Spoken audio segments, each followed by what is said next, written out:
தமிழ்த்தாய் வாழ்த்து முதல்ல பாடப்பட்டுச்சு. உடனடியாக தேசிய கீதமும் பாடப்பட்டுச்சு. தமிழ்த்தாய் வாழ்த்து ஒரு முறையும் தேசிய கீதம் 2 முறையும் பாடப்பட்டுச்சு. மரபு மீறல் நடந்திருக்கு. தமிழ்த்தாய் வாழ்த்துக்கு அப்புறம் தேசிய கீதம் பாடினது தப்பு, தேசிய கீதம் 2 முறை பாடினது தப்பு. அப்படி ஒரு நிகழ்வு இதுக்கு முன்னாடி இந்த சட்டசபையில நடந்ததே கிடையாது. அந்த மரபே மாத்திட்டீங்க.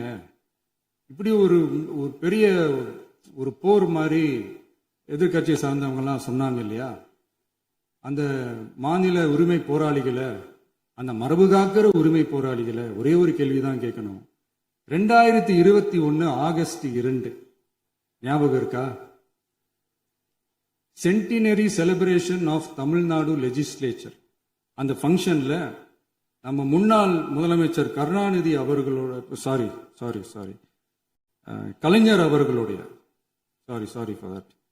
கலைஞர் அவர்களுடைய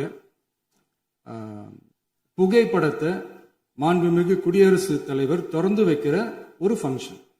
அந்த ஃபங்க்ஷன்ல நேஷனல் ஆந்தம் ஃபாலோடு பை தமிழ்த்தாய் வாழ்த்து அப்படின்னு அறிவிச்சது ஞாபகம் இருக்கா? அதாவது தேசிய கீதத்துக்கு அப்புறமா 2வது முறையா, நோட் திஸ் பாயிண்ட் மாண்புமிகு பேரவைத் தலைவர் அவர்களே, பிளீஸ் நோட் திஸ் பாயிண்ட்.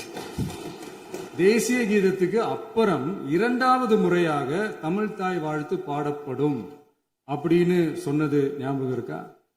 அதுவும் முத்தமிழ் அறிஞர் அப்படின்னு சொல்ற நம்ம கலைஞர் அவர்களுடைய அந்த புகைப்படம் வெளியிட்டு விழாவில் அவர் இருந்த இதே சபையில தமிழ 2வது இடத்துக்கு தள்ளினது யாருன்னு ஞாபகம் இருக்கா?